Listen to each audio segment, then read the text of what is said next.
are you doing? What is that? The guy passed away. Who? Oh, you missed out on this part. Oh, great. No. Yeah. Okay, here's recording. Double tap. Double tap. It's like some Call of Duty. I forget. It's recording. Oh, really? So we just finished watching Guardians of the Galaxy. Pretty pumped for this new podcast this week. Yeah, episode 2. Episode 2. What did we talk about last week? No, that's a great question, George. Is it a great question? I'm trying to make this formal, okay? Okay.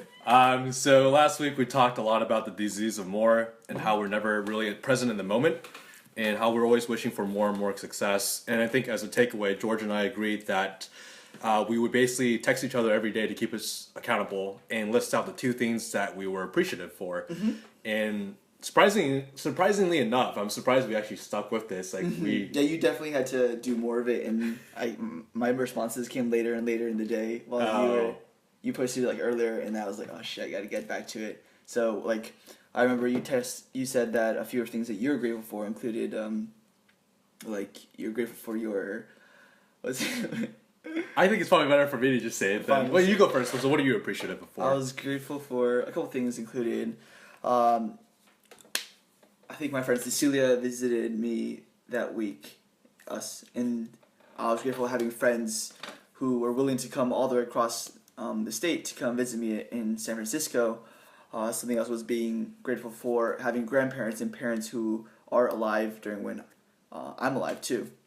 Another one was being conscious of like being able to make decisions and understand that I'm in control of everything that comes into my mind, and being able to take control of everything. Yeah, just a couple of them. No, that's awesome. I think it was the same thing too for me, which was the relationship aspect.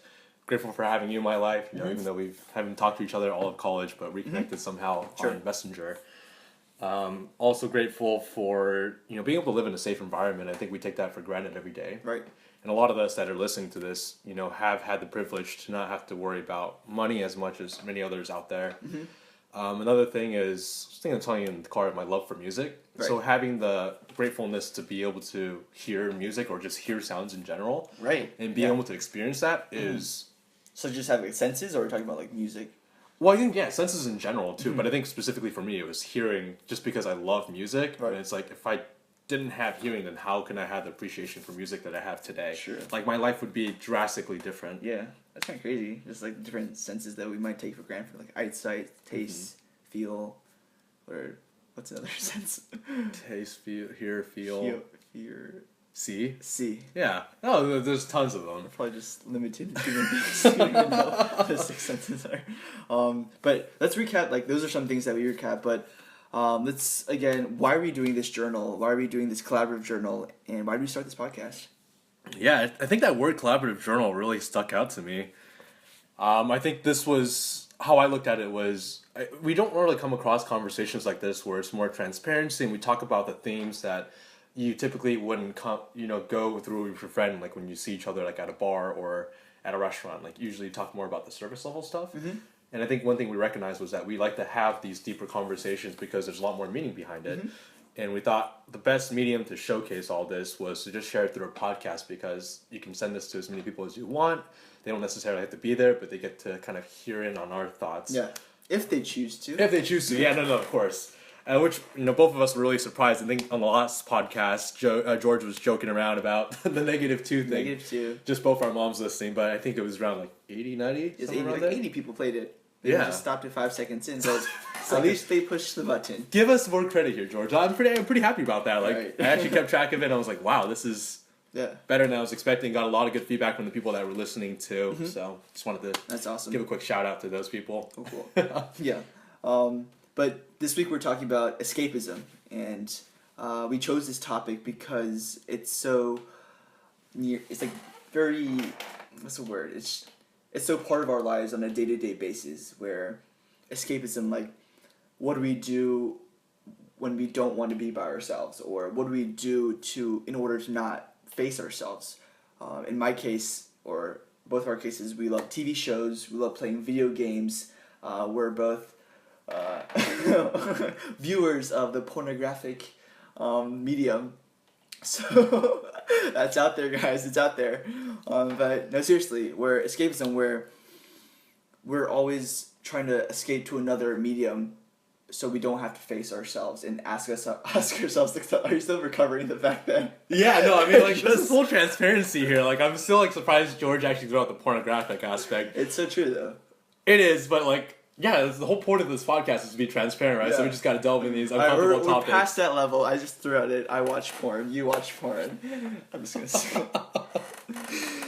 No, but what are your thoughts about what type of escapisms do you have, and why do you think that is? I think we can go back to high school. I know you hate talking about that. Right. But we were very avid gamers. Like, we would always go to internet cafes, like, during lunchtime or, like, even after school. And we would have deep conversations, but, like, usually when you're playing games, like, you just kind of relieve yourself and you kind of just focus all your attention that way around instead of asking each other, like, hey, like, you know, what's going on with family or, like, what's going on with friends. Like, it's easier to talk about, oh, like, what's your KDA? Like, how many people did you kill in Call of Duty or something like that? Or, like, you suck, you know, you suck because of this. So it's, like, stuff like that. And I think that transition over to even in college, like, not just within myself, but, like, what I noticed was a lot of the conversations I would have with people would be, like, you know, what's your favorite sports team, TV shows. Like, it was very generic topics that you can, it's like you're kind of reading a quick Wikipedia about someone. Like, there was no substance, there was no opinions formed.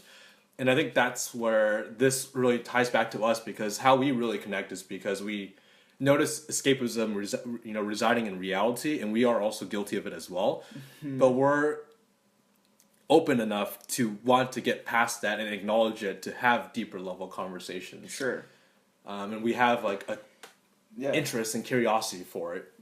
Yeah, sorry. Go ahead. No, I'm just trying to...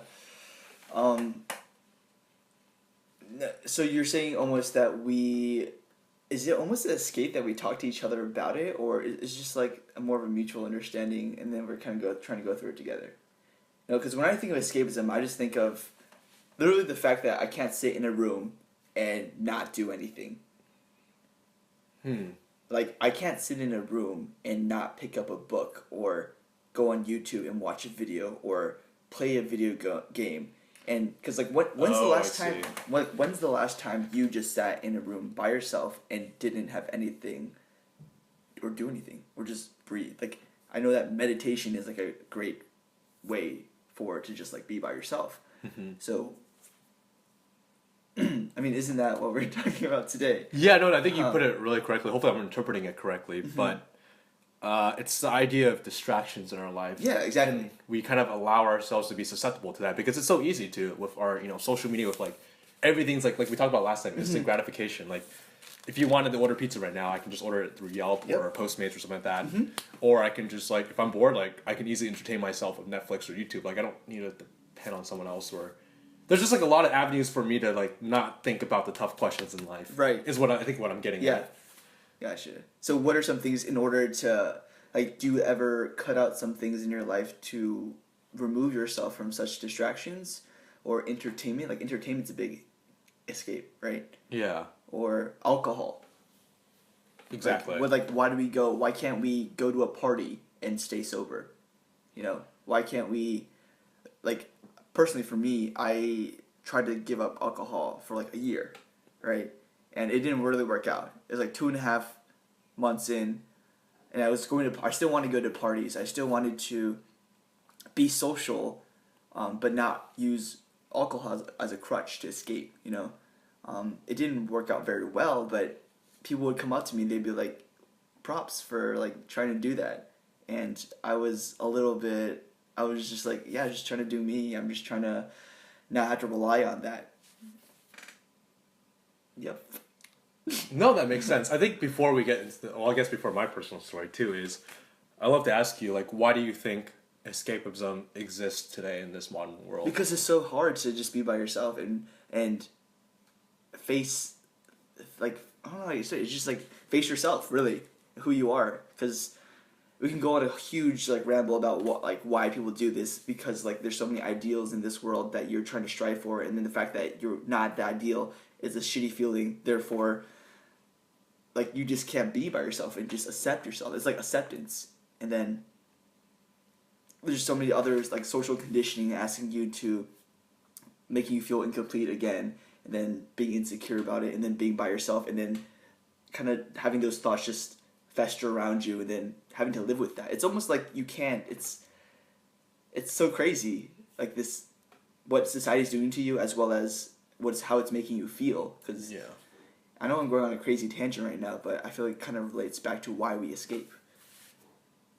No, I definitely think so too. And I was gonna say, you have all these different distractions, and like, are you saying that we have this need that everything needs to be perfect, and that we don't?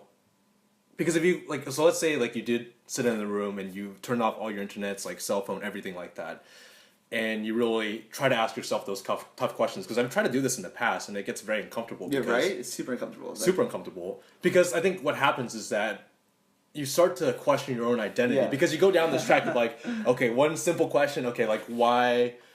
Like, what do you ask yourself? Or what some questions to ask yourself?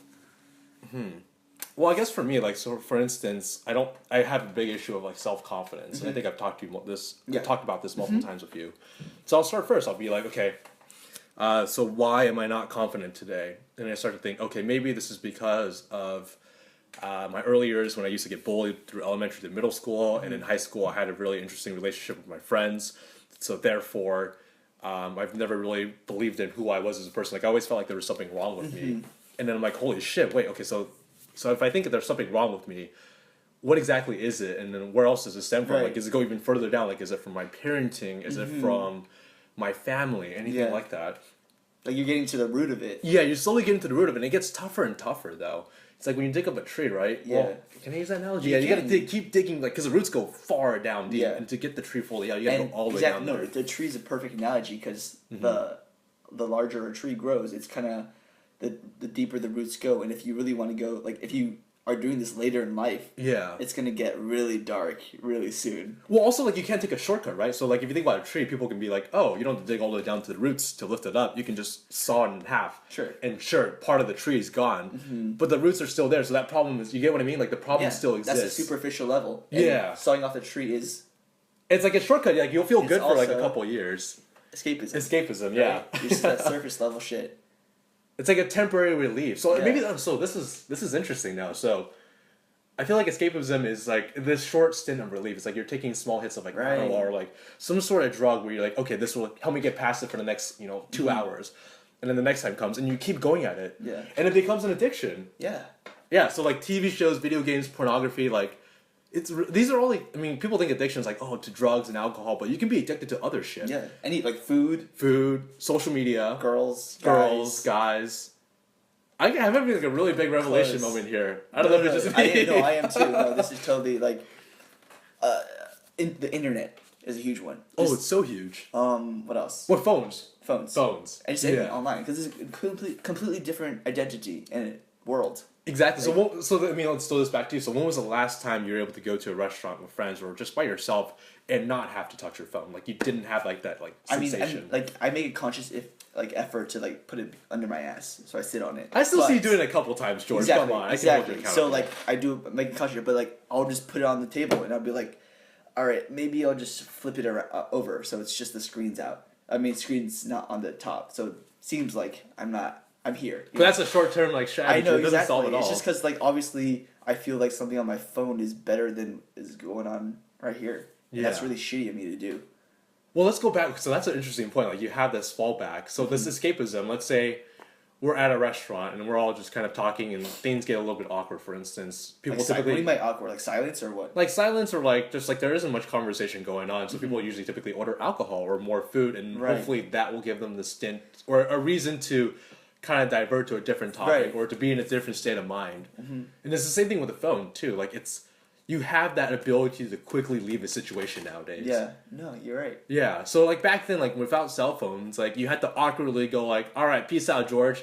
I think I gotta go home now. It's like you have to make a scene about it. You can't just like lift up the device and quickly look at it and that to be okay. So you pick up your phone, boop, it's in a different world. Exactly. I'm not even here right now. And then you put it down, you're like, oh, I'm back. But not really, like, there's so much. It's just, it goes, like, if you want to go back to that restaurant conversation, it's just like, why can't two people eating dinner not have to talk to each other?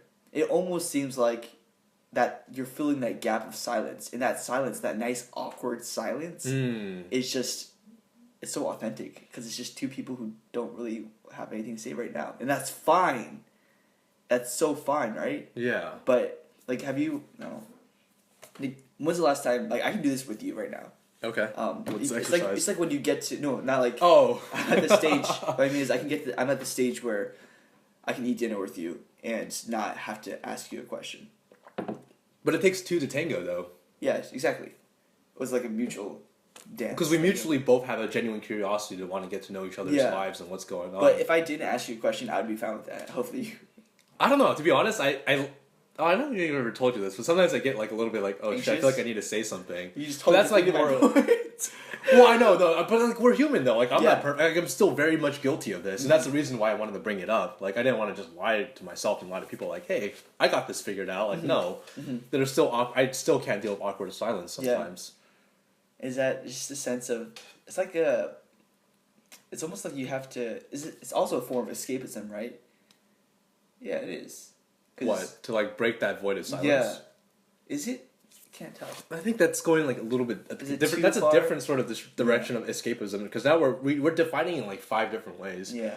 But let's mutually agree. I don't know. So let's mutually agree what it could be. So how would you describe escapism? Like how would you define it? Let's talk about it in a sense where it's just you by yourself. Because if we bring another person in the equation, then you're dealing with 2 people's problems. So let's just do it in a sense where you are alone. Okay. So at home.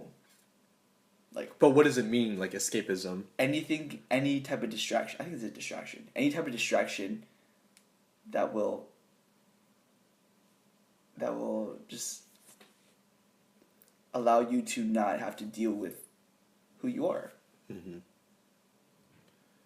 But I think the counter argument that some people would make is, does it really make sense to always keep questioning yourself every single day? Yeah, that's a balance too. It's a balance, yeah. But then... It's just like a dark hole. You just go home every day. Who am I? Who am I? Like, why am I? Yeah, what's wrong? But then it's like, yeah, like you keep thinking like, what's wrong with me instead of going, what else is existent out there today, kind of thing. Mm-hmm. I don't know. I think this is something that we're both like. It's like we're both learning about it as well as thinking about it.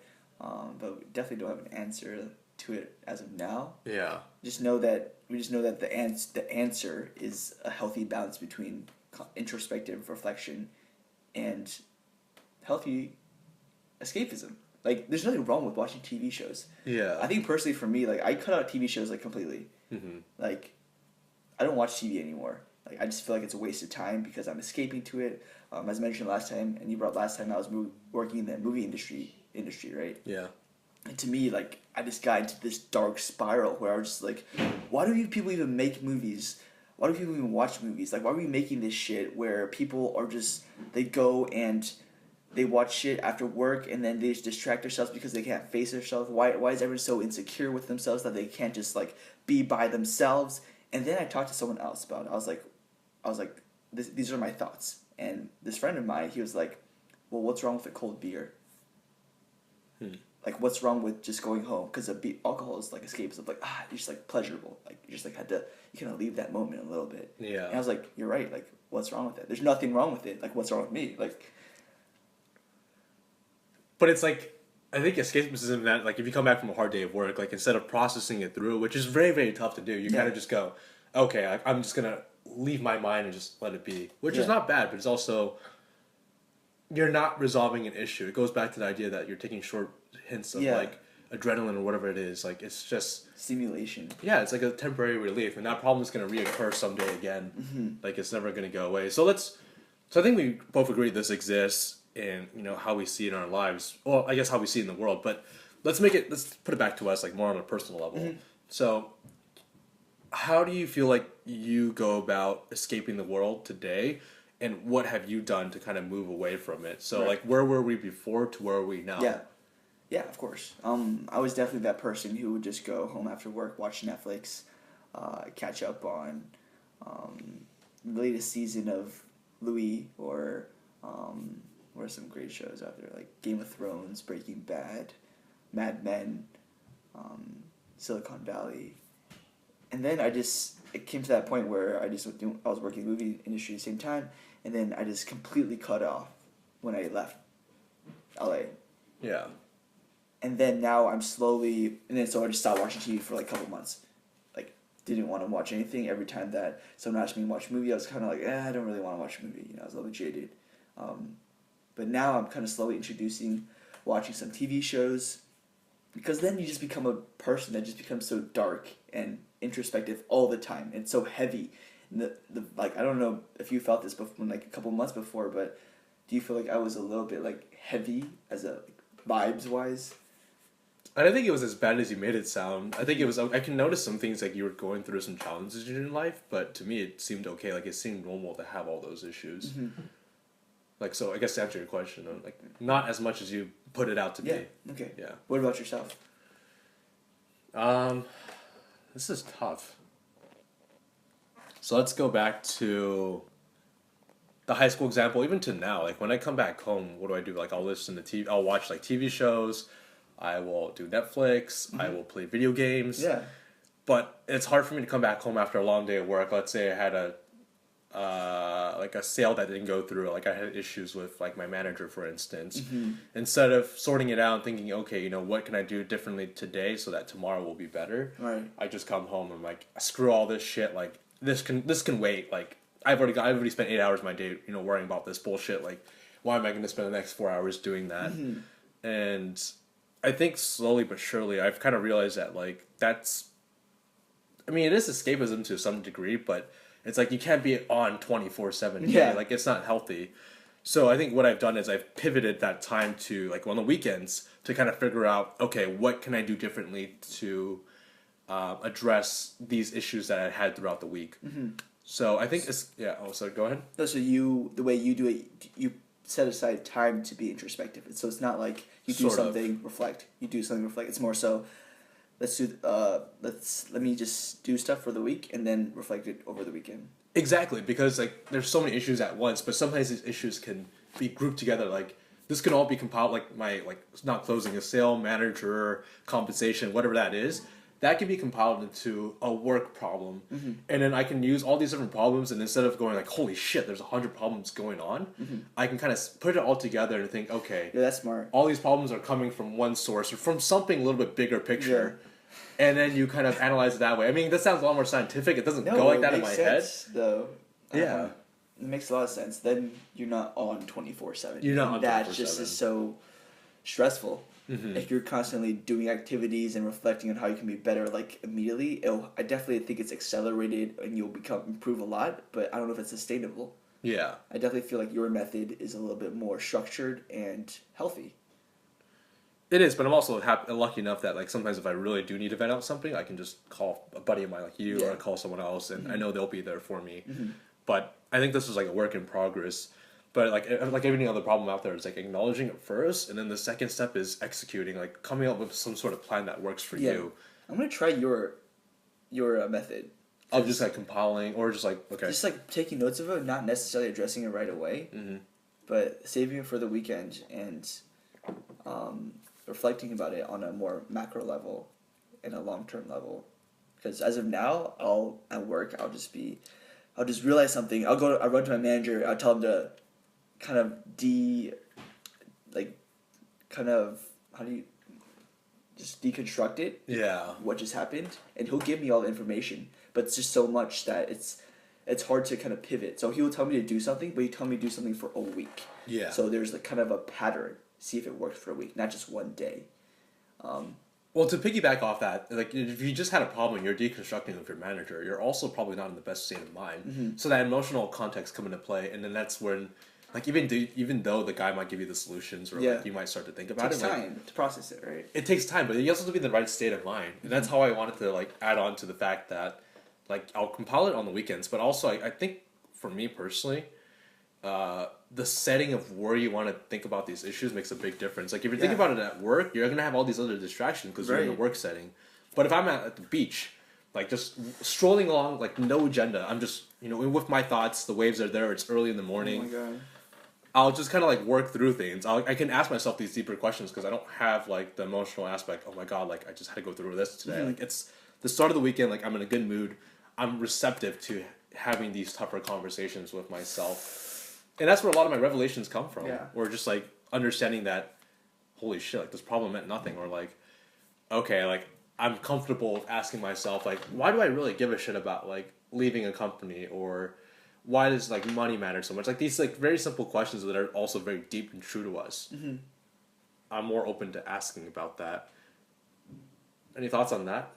No, I think you're doing it right. I think that's actually very, like, being in the right place to do it too, because you don't want to be, you want to respect that part of the process, and you want to, it's like doing something in a safe space, or doing it in a place that's comfortable, you know? It's like not shitting where you eat, or not, you know, it's like you don't do stuff like on your, they say like don't do stuff on your bed because your bed is associated to sleep.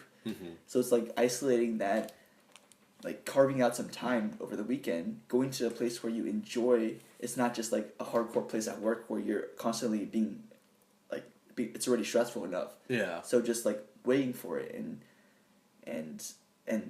waiting till that weekend comes where you can be in that safe place and ask yourself those questions and answer them and reflect about it. So I think that's really awesome, and I'm gonna definitely do it this week. Okay, well, so next time I think we should do our podcast in my car then, because that's my safe zone.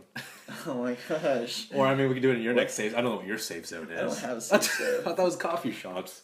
Coffee shops, yeah, I guess so. But I think recently it's been parks, but I usually just sleep at parks right now. I don't even think. I just go there to kind of de-stress and just lay in the sun like a hippie. Hopefully you're not dressed like a bum. I don't know. Sometimes I question my fashion sense. It's SF and anything goes here. Anything goes. So I think let's. Oh no, go ahead. No, yeah, we definitely covered a lot. I think you taught me a lot on this. But it's like a two-way learning. No, but it's like I also understood from your perspective what you go through and what your thought process is, and like this is like a problem that you're going through. Yeah. And I think to make this more personable, I know that we've already kind of went on for a long time, but I think it might be best if we ask each other like one tough question and see how we kind of dissect it, or like what's our thought process on it. Sure. So, do you want to ask the question first, or I can ask you the question? Do you have first? one in mind, or?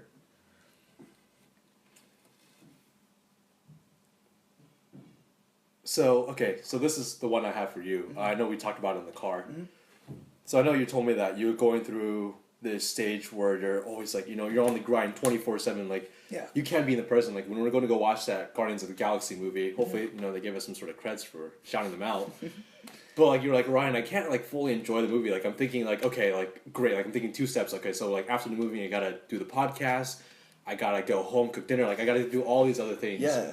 And you feel like you want to be productive with your time, and you're treating it so analytical and so calculated. So my question is, it's just giving me so much stress just thinking about that answer. Yeah. So why did this stress occur? I guess this is a tough question, right? Yeah, of course. Why does it occur? I mean, it really goes back to the last topic that we talked about, the disease of more, and not feeling that. Like, I want to be improving all the time, and I want to be the best version of myself. But what's funny is, I told you this too, is like I know what I have to do in order to be present in the moment. I know that, I used the analogy that I read in, I forgot which book it was, but it used a rose as an example. And I asked you, like, hey, why is it that we never judge a bud of a rose? And then the answer was because we know at the end of the process, it's going to be a rose. And it's like universally a beautiful symbol. And we don't judge it because we know it's going to eventually end there. Yeah. So not saying that I'm a rose, but I struggle with not judging my failures as well as my struggles, and sometimes I just can't accept that there's gonna be ups and downs, but as long as I'm improving, it's okay. So it's kind of like more of an acceptance issue. Why do you feel like you need to keep improving? I don't know. I just feel like I'm trying to get somewhere. I'm trying to get to that sweet spot of, like we mentioned last time, that sweet spot of where I'm challenged but at the same time moving towards some direction. Do you feel like that fuels who you are today? It definitely feels who I am. It's why I do everything. Where does that stem from? Like my deepest like insecurities of why I want to be the best version of myself. I mean, I don't want to push you too far. No, I'm definitely. Just, No, I definitely share. I've never really tried hard at anything. I'm not gonna lie. I've never really tried hard at anything, and as a result, it's so easy to be that. I know this is kind of off topic, but it's so easy to be that person who says like, yeah, I don't give a shit. I don't. Yeah, of course I failed. I didn't care about that. I didn't try hard, and I think a lot of high school, a lot of maybe middle school was a lot of yeah, I'm that guy who doesn't give a fuck, but deep down I do give a fuck, and therefore if I ever tried and I really failed, it would like break my heart. So being that right now I'm that person who wants to give a fuck about everything and try my best at everything. So and even though it comes at the cost of maybe failing and losing my dignity and my ego, I guess, it's the path I want. So it's kind of so that going back to what you're saying, it stems from being the best. But then I don't know. Does that answer that question? It does. No, I think that definitely does. But what I was going to ask is the failure part. Do you feel like you're a failure to yourself, or is it to like someone else that you really deeply care about? Man, these are tough questions. Yeah. Well, I mean, you can also throw the same Yeah, thing back well, at me later. you and I both know, like we're both Asian, right? Like we both have parents who are just like gotta honor to the family. You gotta. I mean, my sister gives me a lot of shit for this, but she's just like, yeah, you're a little bit entitled. You are a little bit cocky. You never try hard for anything. So definitely, I'm definitely fueled from that hunger, not hunger, but almost like desire to try hard for the first time. You don't want this to fail because you want to almost prove to yourself and to your sisters or family that there is this other side of me that like I do give a shit about some things and I can show you, but it's like it's not. I don't know if it's healthy if I'm trying to show someone else, but I do know it's for me too. But what do you categorize as failure then? You're looking more so at the results, right? As opposed to, I mean, because you're technically succeeding even with the path of even trying to want to try hard. Mm-hmm. That in itself is a success because you're improving yourself from where you were in the past. Yeah. So what if we frame it that way? Just building on myself and. Yeah, instead of like looking at like because you're worried that you're scared of failing, but the failure is more so like the result of it. Like, okay, I'm scared of failing. Like, let's say I don't get promoted in like 1 year. It's living up to someone else's expectations. Yeah, yeah. It's so there's like multiple quote unquote issues. It's just not comparing myself and then understanding it's for me. Because, yeah. I know we're completely off topic right now of it. Well, no, this relates back to escapism, is that we don't like to ask these tough questions, and I think we're trying to confront that right now. And it's definitely really tough to do it on this spot. Me right now, Ryan. That's good. No, but this goes to prove a point that this is not easy. Yeah. And the fact that it's not easy is why so many people don't do it, and that's why it's so much easier for me to grab my phone, text a friend, Snapchat, Instagram. Like that's a lot easier. And that can be like a separate topic down the future. Is like this whole shortcut. The idea that like patience. This is definitely a big one. Yeah. We should talk about this on the next podcast. This relates a lot to us. I know. Kind of get where I'm getting at. Nope. No. We'll talk about it more offline, but on the next one maybe we'll talk about patience. All right. But, does that answer your question a bit? It does. So, but the point of the whole reason of me asking you the tough question wasn't for me to find out what the root of it is, because there's no way you're going to tell me at, what is it, 5:21 on a Sunday, like your deepest, darkest like fear and like who you are. I don't expect that, but it's to prove a point that this shit's tough, and like the fact that I'm glad that I was your medium to showcase this. It wasn't that. I mean, like I want you to also ask me the tough question too. Because, I will. Yeah, I will. But it's just to show that we're not alone. Like everyone goes through this shit. Exactly. There's a reason why this exists today, and I think it's on everyone. Well, I guess on ourselves too. If you really want to get to improve yourself or like understand like the greater depth of life, as philosophical as that sounds, like you have to go through these parts. Like shit ain't easy. Like no, if it was easy, then like we got this all figured out by like fucking like what 20, you got life figured out and like you know yourself. I mean, great to those that can, but the majority of us can't do that. So, give it back to you if you want. Yeah, That's sure. a tough question. I'll ask you a tough question. Why do you feel like? What are some moments in life where you felt like you were talking about self-confidence, right? Yeah. what are some moments in life that made you feel less confident in yourself, and what was your reason for, and how'd you react to it, and what are some things that like helped you to build that confidence, or if you're still haven't solved those issues, what are some simple escapes that you did to kind of compensate for that lack of confidence? Some fake distractions that does that question make sense? No, that makes sense. I think there was a two-part answer to this. If I go early years, like when I was like elementary, middle school, I don't think I ever told you this story. So like when I was really young, my mom was very, very hard on me. It was like, Ryan's got to do piano, taekwondo, he's got to do like lifeguard camp, SeaWorld camp, like the most like weird shit she'd somehow find to make me do. So it was just like the typical Asian tiger mom. Right. And of course, it's hard to like be able to be good at all these different things, or even to be good at one of them was tough to do. So like I always felt like I had an expectation to live up to. Or I had this like people pleaser sort of mentality since day one. And it wasn't until recently that I kind of talked to my dad, and I told my dad, like, this is actually really hard for me to do, was to open up and tell him, hey, Dad, I'm going through some self-confidence issues. Like, it's been kind of hard for me to really be who I want to be. And I told him, maybe this kind of comes from parenting. Like, when Mom used to be a lot tougher on me, expected a lot out of me. Like, I always felt like I needed to prove something to her.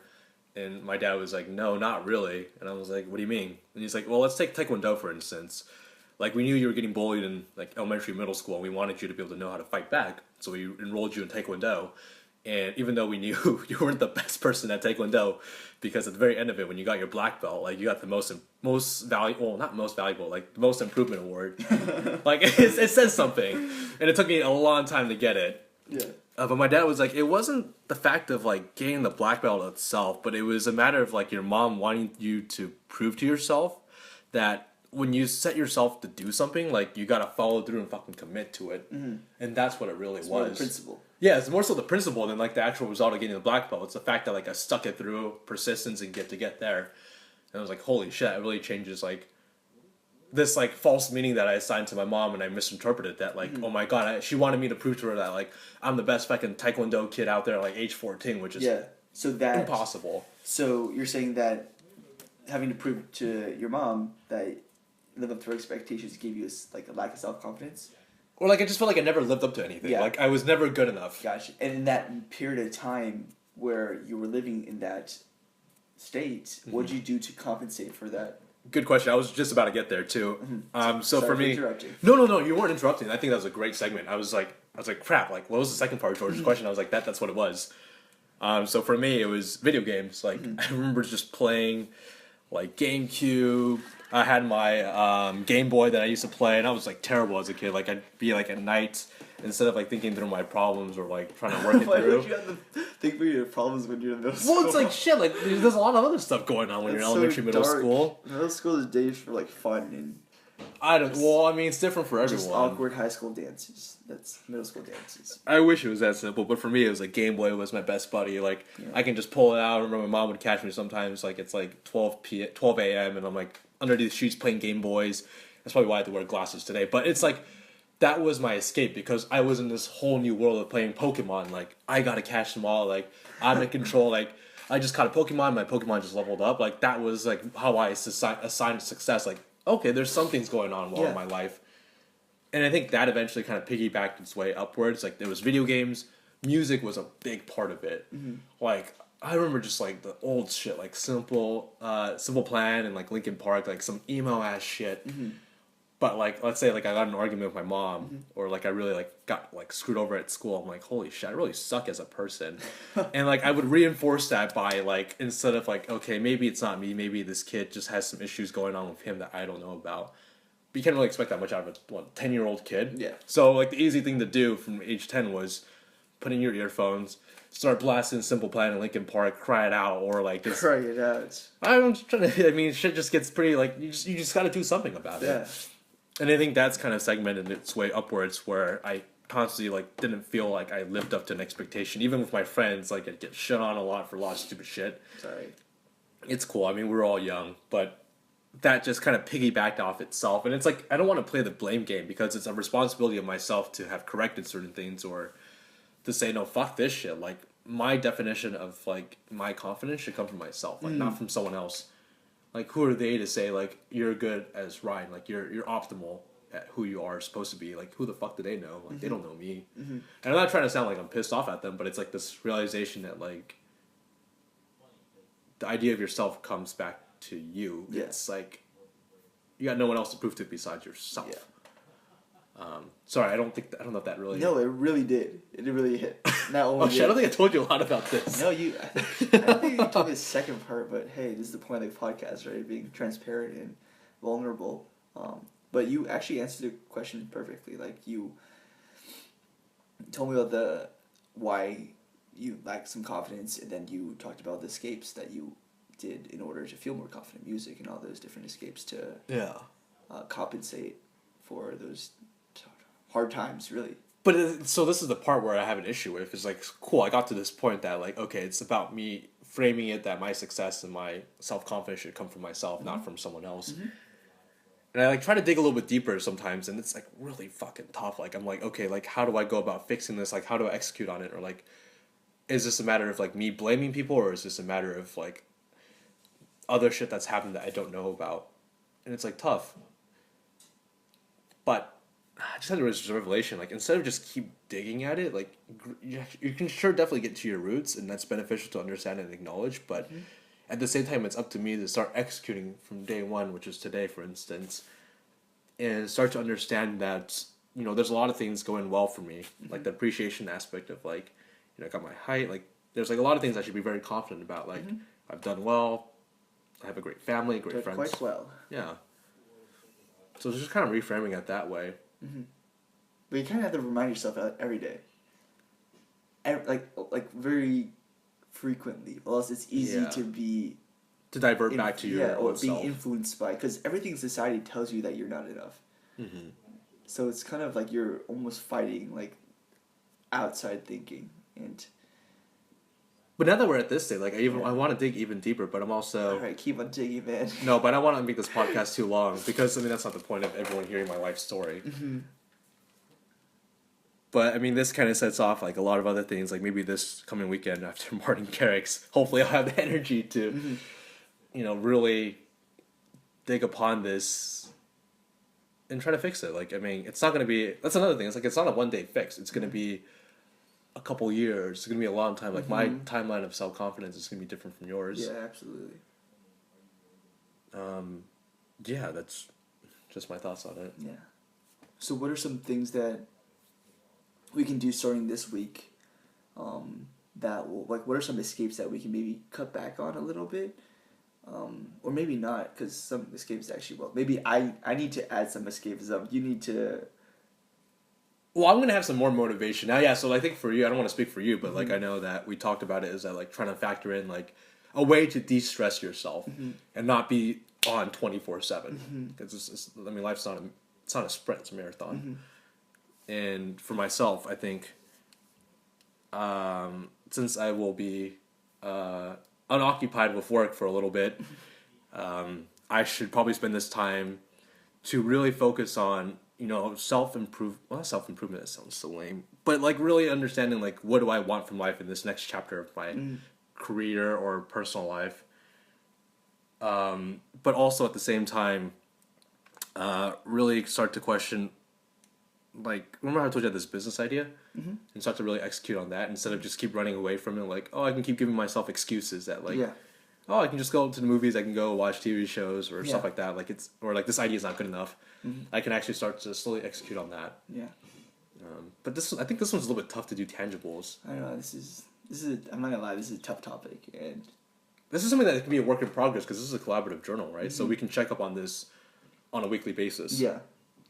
For me this week, I'm definitely going to try to carve out that time where I'm going to be a little bit more introspective and not do it on like a daily basis, on a hourly basis, like just ask my manager to tell me everything that's wrong with me. And I'm going to save some time at the end of the week, go to a park maybe and just think about it and don't stress myself out too much. That's what I'm going to do. I think that's good. And should we do a summary of this or not really? That makes it too Sure, formal. do a summary. Oh, okay. Recap it. Yeah, so I mean, for today's podcast, we went through our last week where we were grateful for different things and we kept each other accountable. At the same time, we wanted to reinstate what the actual purpose of this podcast is. And I think we're still constantly debating, where do we want to take this or how do we want this structured? And I think for today's topic specifically, we talked about escapism, how that exists within ourselves and in society today, why that is the case, and at the same time using ourselves as a way to define, or not define, but to talk about like these tough questions and really dig deep and use that as an example of like this shit's tough, but the tough shit in life is what's going to get, it's going to be the most rewarding thing in a way. Yeah, absolutely. That's how I would recap it, but love to hear if there's anything else you would add. Nah, I think you summarized it perfectly. Again, this was a really tough topic. Definitely learned a lot. And learned a lot more about you as well as myself. And I'm excited to see what topic we talk about next time, as well as where this collaborative journal is going to go. Yeah, definitely. Still getting a little bit of anxiety. Like, I know we're still experimenting. This is podcast number 2, but... It's really long. This was 45 minutes, 46 minutes. It was. Now, that just means we got to top it next time, right? I'm kidding. We gotta go no. shorter. We got to go shorter. More structured, but this was like literally free flow. Yeah. Perfect. Well, I mean, thanks again for everyone listening in on this. If you made it this far. Far. If you made it this far. Made it this far. But yeah, it's always good talking to you, George. And look forward to the next week's podcast. All right. See you guys.